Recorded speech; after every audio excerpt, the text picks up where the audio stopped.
Good morning सबको। Good morning बच्चे लोग। तो रे ऑप्टिक्स में हमने सेशन 9 तक देख लिया था कि अगर हम एक पैरेलल ग्लास स्लैब लेते हैं तो इंसिडेंट रे और इमर्जेंट रे दोनों आपस में पैरेलल होता है, और आप इसको स्टैंडर्ड 10th में भी पढ़ चुके थे। यहां पर हमने देखिए आज के सेशन में यानी कि सेशन 10 में हमने मल्टीपल ग्लास स्लैब लिया है। मतलब बहुत सारे ग्लास स्लैब अलग अलग थिकनेस के हैं और सबका रिफ्रैक्टिव इंडेक्स अलग अलग है, और साथ में जोड़ दिया गया है जैसे कि आप बोर्ड पे बना हुआ देख रहे हैं। यहां पर भी इमर्जेंट रे जो होगा फाइनल वाला लाल वाला, वो इंसिडेंट रे से के साथ पैरेलल होगा। यहां भी अरे सर ठीक है, बट आप कहां हैं? आ रहा हूं। समझ रहे हैं ना आप? तो जिस तरह से गुड मॉर्निंग, जिस तरह से सिंगल ग्लास स्लैब में इंसिडेंट रे और फाइनल रे पैरेलल होता है, उसी तरह से आप अगर कई स्लैब साथ में जोड़ के रख ले जिन सब का रिफ्रैक्टिव इंडेक्स अलग अलग है, N1 N2 N3 N4, और थिकनेस भी अलग अलग है, तो भी जो फाइनल रे होगा और जो इनिशियल रे होगा वो आपस में पैरेलल होगा। बेटा आपस में पैरेलल होने का कारण एक ही है, और वो है ये वाला रिफ्रैक्टिंग सरफेस और ये वाला रिफ्रैक्टिंग सरफेस पैरेलल है। इसीलिए पहले सरफेस में आपका जितना भी नेगेटिव डिविएशन हो रहा है उतना ही आपको पॉजिटिव डिविएशन आखिरी सरफेस में मिल रहा है। बेटा गौर से सुनिएगा क्योंकि इसके बाद का टॉपिक बहुत इंपॉर्टेंट है। तो एन क्या है बच्चे लोग? एन है बाहर के मीडियम का रिफ्रैक्टिव इंडेक्स, जैसे एयर हो गया, वाटर हो गया, कुछ भी है, बाहर का मीडियम का रिफ्रैक्टिव इंडेक्स। तो चलिए इसको प्रूव कैसे करेंगे देखते हैं। देखिए अगर हमने प्रूव कर दिया कि ये वाला एंगल थीटा आई और ये वाला एंगल थीटा ई यानी इमर्जेंट एंगल, अगर ये दोनों इक्वल हो गया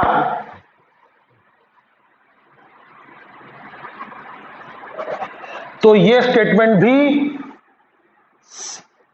सही हो जाएगा, करेक्ट हो जाएगा, क्योंकि ये दोनों अगर इक्वल हुआ तो ये ऑल्टरनेट एक्सटीरियर एंगल है। तो ऑफ कोर्स इसका मतलब होगा कि ये दोनों पैरेलल है। तो क्या किया मैंने बेटा, आप तो जानते हैं कि ये रेयरर है, ये डेंसर है, फिर आगे ये रेयरर है, ये डेंसर है, ये रेयरर है, ये डेंसर है, फिर ये रेयरर है, नहीं ये डेंसर है और ये रेयरर है। और आपको पता है इधर हवा रेयरर है और ये डेंसर है। सर एक ही मीडियम रेयरर भी है डेंसर भी है, अब एक कंपैरिजन में this is denser, this is more denser, this is और मोर डेंसर, दिस इज और मोर डेंसर, धीरे धीरे मैंने रिफ्रैक्टिव इंडेक्स बढ़ाया है। समझे? धीरे धीरे रिफ्रैक्टिव इंडेक्स मैंने बढ़ाया है। तो ऐसी बात है। तो पहले मैं क्या करूंगा, फर्स्ट सरफेस पर स्नेल्स लॉ लगाऊंगा, फिर सेकंड पे लगाऊंगा, फिर थर्ड पे लगाऊंगा, फिर फोर्थ पे लगाऊंगा, फिर फिफ्थ पे लगाऊंगा, और फिर प्रूव हो जाएगा। तो चलिए स्नेल्स लॉ आपको मालूम है रेयरर से डेंसर कैसा होता है जी? रेयरर से डेंसर स्नेल्स लॉ कैसा होता है? Sine i by sine are is equal to refractive index of denser medium with respect to rarer medium, यानी refractive index of denser with respect to rarer. तो मैंने तो आपको सिखाया है कि जब आप रिफ्रैक्टिव इंडेक्स को रिफ्रैक्टिव इंडेक्स के टर्म्स में एक्सप्रेस करते हैं तो उल्टा लिखिए। समझे? वेलोसिटी के टर्म्स में जब आप एक्सप्रेस कीजिएगा तो सीधा लिखिएगा 1 ऊपर 1 ऊपर, 2 नीचे 2 नीचे, लेकिन जब आप रिफ्रैक्टिव इंडेक्स को रिफ्रैक्टिव इंडेक्स के टर्म्स में एक्सप्रेस करेंगे तो उल्टा लिखिएगा, 1 ऊपर 1 नीचे, 2 नीचे 2 ऊपर, ऐसा। आई बात समझ में? तो इसको भी भाई छोटा मोटा गलती से हमारा आंसर गलत आ जाता है, और आईआईटी वाले इतने बदमाश होते हैं, गलत ऑप्शन भी रहता है उसमें, है ना, यानी गलत आंसर भी ऑप्शन में रहता है। तो चलिए, आपको समझ में आ रहा है कि जब हम फर्स्ट सरफेस में जब हम रिफ्रैक्शन करवाएंगे तो this is the incident angle and this is the refracted angle. तो चलिए, फर्स्ट सरफेस, साइन आई के जगह थीटा आई, आर के जगह थीटा 1। डेंसर मीडियम का रिफ्रैक्टिव इंडेक्स ऊपर लिखना है, ये डेंसर है n1 अपॉन n, ठीक है। इसको हम इक्वेशन 1 नाम दे देते हैं। अब सेकंड सरफेस पे हम कराएंगे रिफ्रैक्शन। ये है आपका second surface. Again light is moving from rarer to denser. See, ध्यान से देखिए, ये थीटा 1 है, अच्छा ये थीटा 1, तो ये भी थीटा 1 होगा ना, ऑल्टरनेट एंगल इंटीरियर वाला। तो ये थीटा 1 इंसिडेंट और ये थीटा 2 रिफ्रैक्टेड, ऐसा गया ऐसा पार हो गया, तो थीटा 1 इंसिडेंट, थीटा 2 रिफ्रैक्टेड। तो sine theta 1 by sine theta 2 is equal to denser medium by rarer medium. ये डेंसर, ये रेयरर, इसका नाम हम दे देंगे इक्वेशन 2। फिर 3 नंबर इंटरफेस पे हम रिफ्रैक्शन कराएंगे, 3 नंबर पे, ये है 3 नंबर। तो यहां पर इंसिडेंट एंगल थीटा 2 और रिफ्रैक्टेड एंगल थीटा 3। तो कहा गया, हाँ, sine incident sine refracted is equal to denser medium कौन है, n3 बाई n2, इक्वेशन 3। फिर हम 4 नंबर सरफेस पर इंटरफेस कराएंगे। 4 ये है, यहां पर इंसिडेंट एंगल है थीटा 3 और रिफ्रैक्टेड एंगल है थीटा 4। तो sine theta 3 by sine theta 4 is equal to refract denser medium by rarer medium, equation 4। समझ गए? अब आखिरी 5 नंबर सरफेस पर हम, ये है आपका 5 नंबर, ये डेंसर से रेयरर जा रहा है, ये डेंसर से रेयरर जा रहा है। तो डेंसर से रेयरर के लिए क्या होता है, sine I by sine are is, denser का नीचे लिखिएगा और रेयरर का ऊपर लिखिएगा, डेंसर का नीचे लिखिएगा और रेयरर का ऊपर लिखिएगा। ये डेंसर टू रेयरर जा रहा है, यहां पर sine I upon sine R क्या होता है, रेयरर का ऊपर डेंसर का नीचे, ठीक है। और डेंसर कौन है, अबे n तो हवा है, डेंसर n4 है। अच्छा, इंसिडेंट एंगल कौन, थीटा 5, तो साइन थीटा 5, रिफ्रैक्टेड एंगल कौन, theta e, so sine theta e is equal to rarer का ऊपर लिखना है यानी n और डेंसर का नीचे लिखना है यानी n4। ये हो गया इक्वेशन 5। अब मैं जगह बर्बाद नहीं करूंगा, डायरेक्ट लिखूंगा। अगर मैंने 1 इंटू 2 इंटू 3 इंटू 4 इंटू 5 अगर किया, यानी ये सारे equations, equation 1 into 2 into 3 into 4 into 5, अगर मैंने इन सभी को मल्टीप्लाई किया तो ध्यान से देखिए क्या होगा, लेफ्ट साइड में क्या होगा, sine theta I upon sine theta 1 into equation 2 का लेफ्ट साइड क्या है, sine theta 1 upon sine theta 2।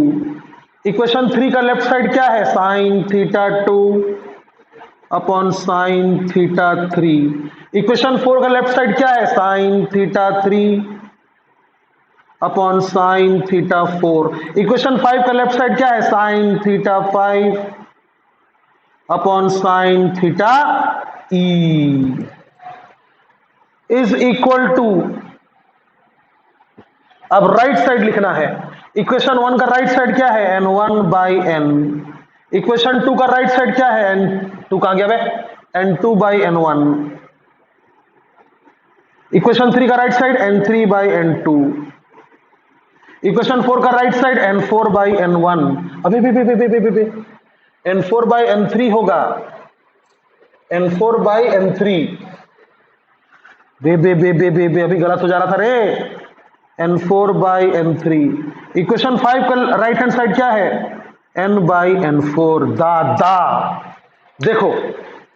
देखो क्या हुआ, sign theta 1 cancel, sign theta 2 cancel, sign theta 3 cancel, sign theta 4 theta 5, दादा ये थीटा 4 तो ये भी थीटा 4, हे भगवान, तो ये थीटा 4 होगा, ये थीटा 4 होगा, साइन थीटा 4 कैंसिल, तो लेफ्ट हैंड साइड बच रहा है sine theta I by sign theta E, sign theta I by sign theta E. Right side में देखो तो क्या हुआ, n1 cancel, n2 cancel, n3 cancel, n4 cancel, और तो और n भी कैंसिल, कुछ नहीं बचा 1, तो इज इक्वल टू 1। समझे? तो यहां से मैं बोल सकता हूं कि sine theta I is equal to sine theta e. तो किसी एंगल का साइन और किसी दूसरे एंगल का साइन अगर सेम है, इसका मतलब एंगल भी सेम है। समझा? मैंने प्रूफ कर दिया कि फाइनल इमर्जेंट रे और इनिशियल इंसिडेंट रे पैरेलल है, ये और ये पैरेलल है, चाहे आप अंदर में कितना भी ग्लास स्लैब क्यों ना ले लो। समझे? अब इसको अच्छे से लिखो और समझो, और मैं तुमको एक अलग सा कंसेप्ट पढ़ाने वाला हूं। समझ गए ना? क्या पढ़ाने वाला हूं भाई? मैं क्या पढ़ाने वाला हूं, ये देखो, ध्यान से देखना। अगर मैंने इसको क्रॉस मल्टीप्लाई करके यहां लिखा तो क्या होगा, देखो, n into sine theta I is equal to n1 into sine theta n1, मतलब साइन थीटा 1 मिलेगा ना। इसको मैं इक्वेशन 1 नाम दूंगा। समझे ना? n into sine theta I is equal to n1 into sine theta 1।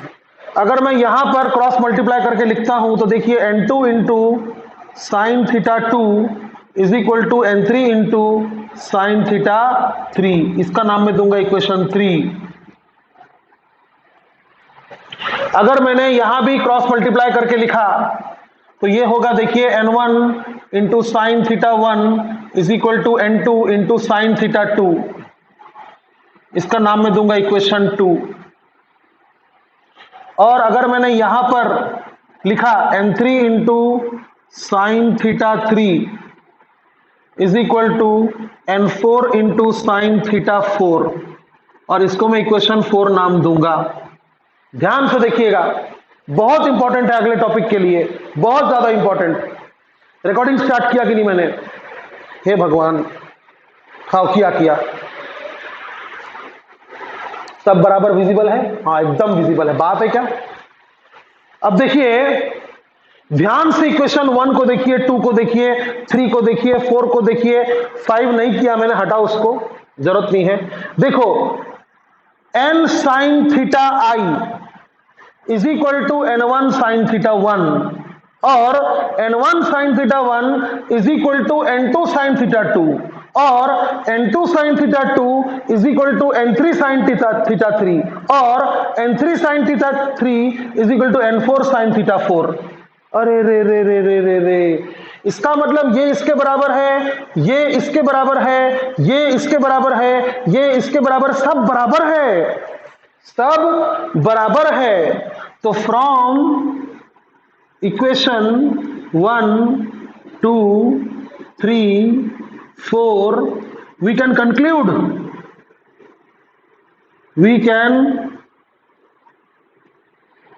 Conclude कि भाई n1 sine theta 1 is equal to N2 sine theta 2 is equal to N3 sine theta 3 is equal to N sine theta I is equal to N4। अबे किसी को कहीं भी लिखो, क्या फर्क पड़ता है? समझ गए बात को? इसका मतलब यह हुआ, ध्यान से देखना, थीटा 1 कहां का इंसिडेंट एंगल है?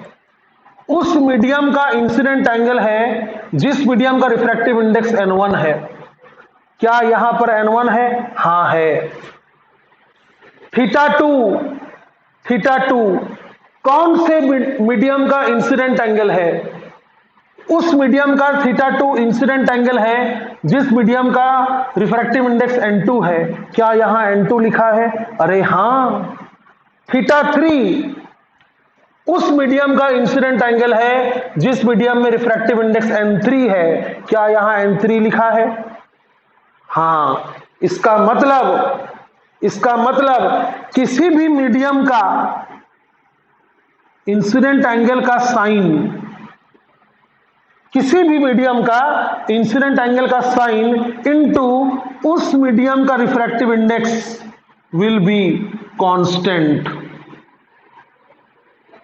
इस चीज को अच्छे से सुनो, अच्छे से सुनो, बात को समझो। ये थीटा क्या है? इंसिडेंट एंगल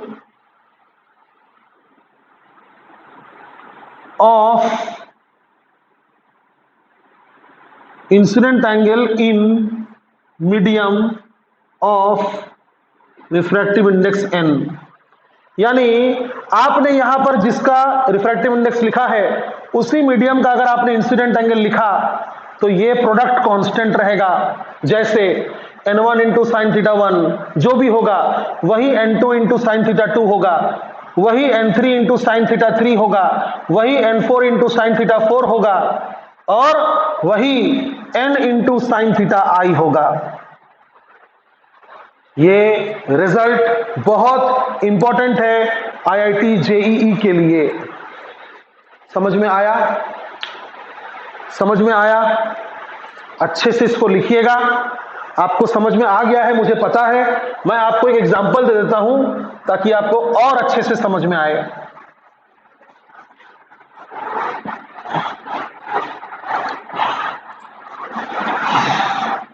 और अच्छे से आपको समझ में आना चाहिए।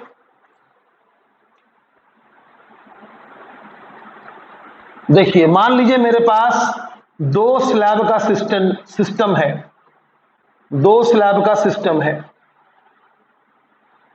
लाइट ऐसा गया, लाइट यहां पर टुवर्ड्स द नॉर्मल बेंड हुआ, इसका रिफ्रैक्टिव इंडेक्स 1.5 है और फिर यहां पर again towards the normal bend हुआ और ये इसके पैरेलल हो जाएगा और इसका रिफ्रैक्टिव इंडेक्स मान लो 2 है, मान लो, समझे? अब वो पूछ रहा है कि अगर ये एंगल 30 डिग्री है तो ये एंगल कितना होगा बताओ। अगर इसका रिफ्रैक्टिव इंडेक्स एयर है क्योंकि 1 है क्योंकि ये एयर है, वो पूछ रहा है कि अगर ये एंगल 30 है तो ये एंगल बताओ। तो इट्स वेरी इजी। क्या ये इंसिडेंट एंगल है? हाँ। क्या इस मीडियम का आपको रिफ्रैक्टिव इंडेक्स मालूम है? हाँ। तो लिखिए 1.5 into sine 30 is equal to, ये मीडियम का इंसिडेंट एंगल कितना है नहीं पता, तो लिखिए साइन थीटा। समझ गए? और ये मीडियम का रिफ्रैक्टिव इंडेक्स कितना है? 1। यानी जिस मीडियम का आप रिफ्रैक्टिव इंडेक्स लिख रहे हैं उसी मीडियम में इंसिडेंट एंगल लिखिएगा, इंसिडेंट एंगल। समझे? अब साइन 30 कितना होता है? 1/2 is equal to sine theta. समझ गए? तो साइन थीटा आपको मिल गया, इट इज 1.5/2 यानी 0.75। समझे? तो आप फिर बाद में लॉग टेबल यूज करके थीटा भी पता कर सकते हैं। Sine inverse of 0.75। समझा आपको? यहां का थीटा और यहां का रिफ्रैक्टिव इंडेक्स और यहां का थीटा और यहां का रिफ्रैक्टिव इंडेक्स, और थीटा इंसिडेंट होना चाहिए, समझे? जिस मीडियम का आप रिफ्रैक्टिव इंडेक्स लिख रहे हैं उस मीडियम में इंसिडेंट एंगल होना चाहिए, यानी अगले मीडियम के लिए इंसिडेंट होना चाहिए। तो refractive index into incident angle is refractive index into incident angle. तो क्या निकला कंक्लूजन? कंक्लूजन यही निकल रहा है कि refractive index into incident angle is constant. याद रखिएगा, ठीक है? चलिए अब हम लोग एक दूसरा टॉपिक करेंगे, वो भी बड़ा मजेदार टॉपिक है।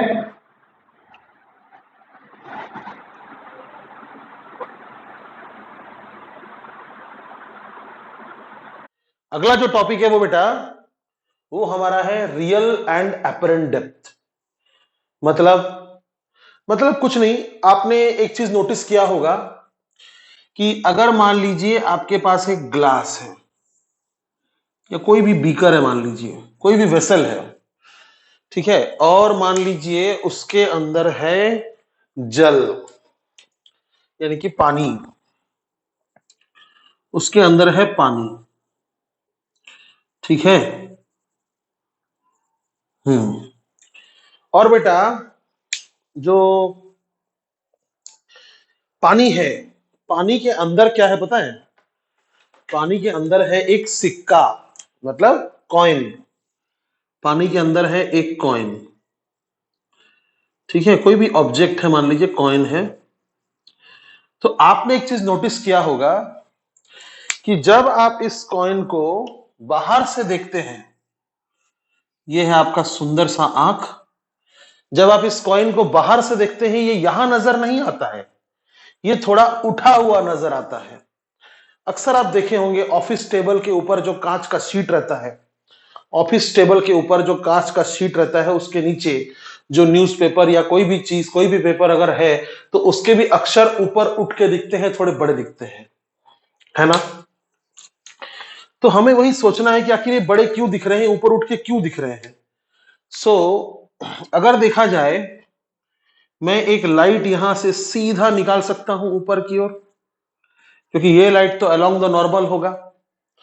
और अगर मैंने कोई लाइट रे को टेढ़ा निकाला, ऐसा टेढ़ा निकाला, ठीक है, ऑब्जेक्ट से लाइट निकलता है ना, तो टेढ़ा अगर निकाला तो ये इस रास्ते से नहीं जाते हुए इस रास्ते से जाएगा, because it will get refracted from denser to rare medium away from the normal. और फिर आप जब इस रिफ्रैक्टेड रे को पीछे प्रोड्यूस कीजिएगा, ये जो रिफ्रैक्टेड रे है, जब आप इसको पीछे प्रोड्यूस कीजिएगा तो आप देख पा रहे हैं कि यहां पर मिल रहा है, यहां पर मिल रहा है। तो एक्चुअली ये जो है ऑब्जेक्ट, इसका इमेज एक्चुअली यहां पर बन रहा है, जिसे आप देख पा रहे हैं, समझे? So what is the name of the topic बेटा? Real depth and apparent depth. So it's very simple, I hope you can visualise it, कि यहां से लेकर यहां तक जो डेप्थ होगा उसको हम रियल डेप्थ बोलेंगे, एक्चुअल डेप्थ, आरडी, है ना? और यहां से जो यहां तक का डेप्थ होगा, यानी जहां पर आपको ऑब्जेक्ट दिख रहा है वहां तक का जो डेप्थ होगा, that will be apparent depth, यानी झूठ का डेप्थ, फॉल्स डेप्थ, है ना? और अगर ये जो लिक्विड है, ये जो पानी है, अगर इसका रिफ्रैक्टिव इंडेक्स म्यू है तो बड़े ही आसानी से बेटा आप स्नेल्स लॉ से प्रूव कर सकते हैं, बड़े ही आसानी से, by geometry and Snell's law से आप ये चीज प्रूव कर सकते हैं कि mu is actually equal to the ratio of real depth by apparent depth, समझे?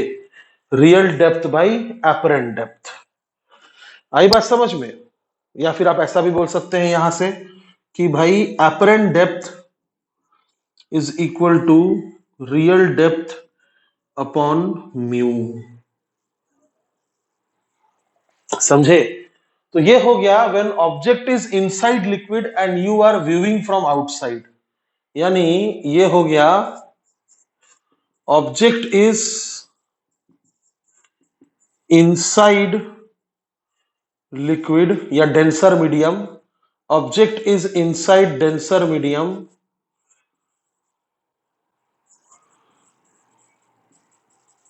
है ना, object is in denser medium being viewed from rarer medium, being viewed from rarer medium। यानी आप रेयर मीडियम से देख रहे हैं और ऑब्जेक्ट डेंसर मीडियम में अगर है तो एपरेंट डेप्थ कम आएगा रियल डेप्थ से, और एपरेंट डेप्थ का फॉर्मूला होगा real depth by the refractive index of the denser medium. समझे? Refractive index of the denser medium, यहां मैं लिखूंगा it is refractive index of denser medium with respect to rare medium. आई बात समझ में?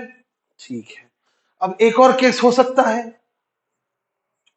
केस तो एक और हो सकता है कि ऑब्जेक्ट रेयर मीडियम में है, object is in rare medium and being viewed from denser medium. यानी सोचिए एक मछली जब पानी के अंदर से, एक मछली जब पानी के अंदर से बाहर के चीजों को देखती है, एक मछली जब पानी के अंदर से बाहर के चीजों को देखती है, देख रही है बाहर के चीजों को, मछली जब अंदर से देख रही है बाहर के चीजों को, तो उनको क्या एक्चुअली जहां पर है वहां दिखता होगा? नहीं, ऐसा नहीं होता होगा। जैसे मान लीजिए ये एक फिश टैंक है, this is a vessel containing water of course, containing water of course, इसके अंदर पानी है। और यहां से एक मछली मान लीजिए देख रही है, दिस इज अ फिश। ठीक है, खा मत जाइएगा, दिस इज अ फिश। अब ये यहां से देख रही है, किसको पता है? यहां से ये देख रही है एक ऑब्जेक्ट जो कि बाहर है, ऐसा। Suppose this is the object. तो बेटा ऑब्जेक्ट से तो एक लाइट रे में वर्टिकली डाउनवर्ड्स नीचे लाऊंगा, क्योंकि वो लाइट रे ऐसा होगा जो बेंड नहीं होगा, और दूसरा लाइट रे में क्या करूंगा, ऐसा करके थोड़ा इंक्लाइन करके लाऊंगा, और यहां मैं नॉर्मल बनाऊंगा, नॉर्मल टेढ़ा बन गया है। और as you can see the light ray is moving from rarer to denser,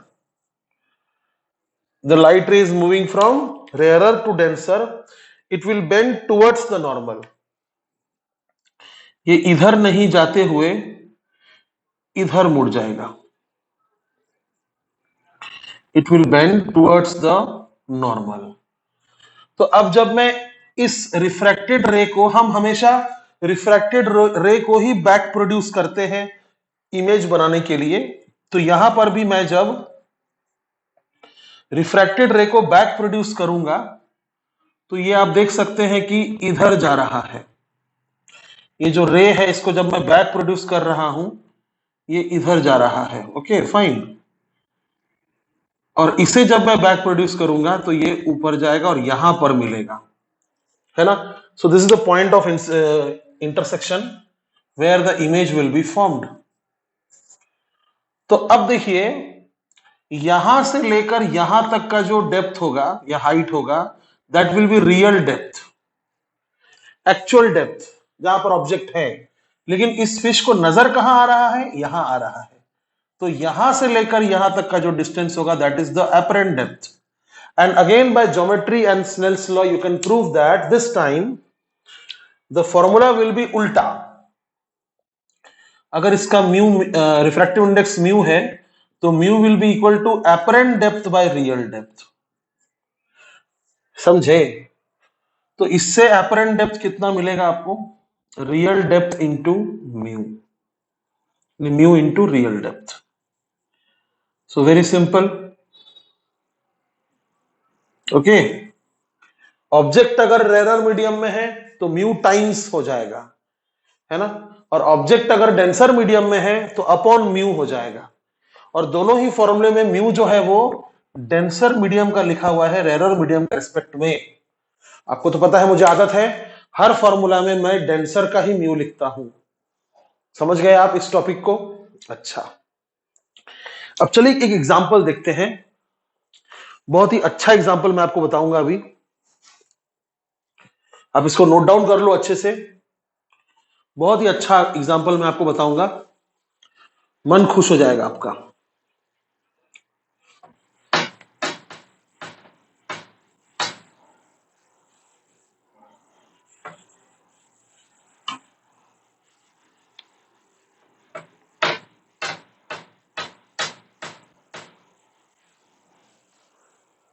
वाह, क्या गंदा साफ हुआ है. इसको बोलते हैं, साफ करना नहीं बोलते हैं, इसको गंदा करना बोलते हैं. कोई फायदा नहीं. चलिए, दिख रहा होगा ना आपको तो. चलिए देखिए, ये मान लीजिए एक कनकेव मिरर है. This is suppose a concave mirror, और इसके प्रिंसिपल एक्सिस पर 20 सेंटीमीटर की दूरी पर 20 सेंटीमीटर की दूरी पर एक ऑब्जेक्ट रखा गया है. एक ऑब्जेक्ट रखा गया है, और ये जो कनकेव मिरर है इसका फोकल लेंथ दिया हुआ है आपका 30 मान लू क्या, 30 मान लेता हूं. ठीक है, 30 सेंटीमीटर फोकल लेंथ मान लेता हूं. और पूछ रहा find the image, find the location of the image. Well, quite easy. You have solved these type of questions in standard 10. So the formula for mirror is 1 by f is equal to 1 by v plus 1 by u. You can see that u is, अगर इस side को हम left side मानते हैं तो u कितना होगा -20. और आप तो जानते हैं कनकेव के लिए फोकल लेंथ कभी भी नेगेटिव होता है. तो 1 upon -30 is equal to 1 upon v. v we do not know, we need to find it out. And u is -20. तो बेटा आप देख सकते हैं ये प्लस और माइनस माइनस हो जाएगा, और जब ये लेफ्ट साइड आएगा तो प्लस हो जाएगा. तो 1 by v will be equal to 1 by v will be equal to 1 by -30, और ये इधर आया तो प्लस हो गया, plus 1 by 20. So 1 by v is 1 by 20 minus 1 by 30 is 10 by 60, 600, है ना. 30 minus 20 minus 30 is okay, 30 minus 20 correct, है ना. सो 10 by 600, v कितना आएगा फिर 60 सेंटीमीटर आया. बिटवीन f एंड p था ऑब्जेक्ट, तो in the mirror virtual image बना. Fine. Now let us change the question. मान लेते हैं कि ये ऑब्जेक्ट किसी वेसल में है. मान लेते हैं कि ये ऑब्जेक्ट किसी वेसल में है, और उस वेसल में मान लीजिए कोई लिक्विड है. उस वेसल में कोई लिक्विड है,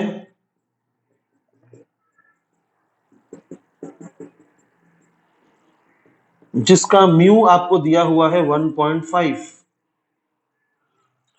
और यहां से लेकर पानी लिक्विड का हाइट दिया हुआ है 10 सेंटीमीटर, और यहां से लेकर आगे का भी हाइट दिया हुआ है 10 सेंटीमीटर. अब बोलता है फाइंड द इमेज. अब बेटा प्रॉब्लम ये हो गया है कि now the object distance is not 10 + 10 20। Just try to understand.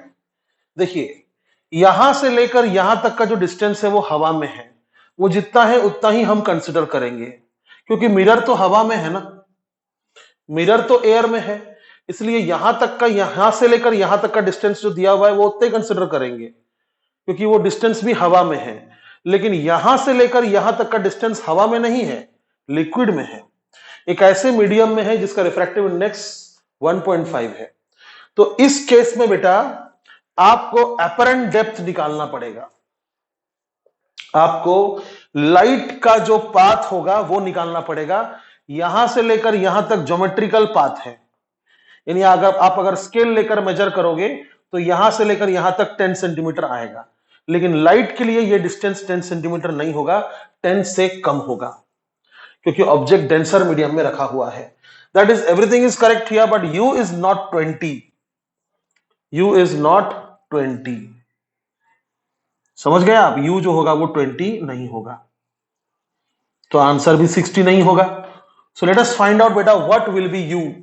C, you can see here real depth is 10 centimeter, object is in denser medium। so denser medium के लिए for object in denser medium यानी पहला case, उसके लिए mu is equal to क्या था? Real depth by apparent depth, है ना। और यहां से हमने क्या फॉर्मूला निकाला था कि apparent depth is equal to real depth upon mu, apparent depth is equal to real depth upon mu, ठीक है। तो रियल डेप्थ है 10 और म्यू है 1.5, जिसे मैं 3/2 लिख सकता हूं, है ना। बाई 2 का 2 ऊपर चला गया, सो 200/3 is the apparent depth, is the optical path of this distance. क्या है ऑप्टिकल पाथ? लाइट के लिए डिस्टेंस कितना है? ज्योमेट्रिकली कितना है? 10 है, लेकिन लाइट के लिए 10 नहीं है, 10 अपॉन रिफ्रैक्टिव इंडेक्स है। तो यानी आप बात को समझिए, इतना distance is equivalent to that in air, समझे। यानी 10 सेंटीमीटर इन वाटर, सुनिए, 10 centimetre in water is equivalent to, water या कोई भी लिक्विड है मान लीजिए, 10 centimetre in this medium is equivalent to this much distance in air. तो please note this down, it will be very helpful to you. क्या बोला मैंने? 10 centimetre in the medium is equivalent to 200/3, which is near about 16.6, hope so, 16 नहीं, 3 6 हाँ 6 point something आ रहा है, 60 point something आ रहा है। गलत किया क्या रे मैंने? अच्छा 20/3, हाँ अब सही है, 20/3 6 पॉइंट समथिंग, ठीक है। तो 20/3 सेंटीमीटर इन एयर। तो इस बात को समझने की कोशिश कीजिएगा, मैं फिर से रिपीट कर रहा हूं, 10 सेंटीमीटर इस लिक्विड में इज इक्विवेलेंट टू इतना सेंटीमीटर हवा में। और सिंस आपका मिरर हवा में है तो आपको सारे डिस्टेंसेस हवा के देखने चाहिए, बट ये डिस्टेंस तो पानी में है, इसलिए आपने इसका इक्विवेलेंट डिस्टेंस निकाला कि हवा में कितना होगा ये डिस्टेंस, तो कितना होगा? 10/1.5।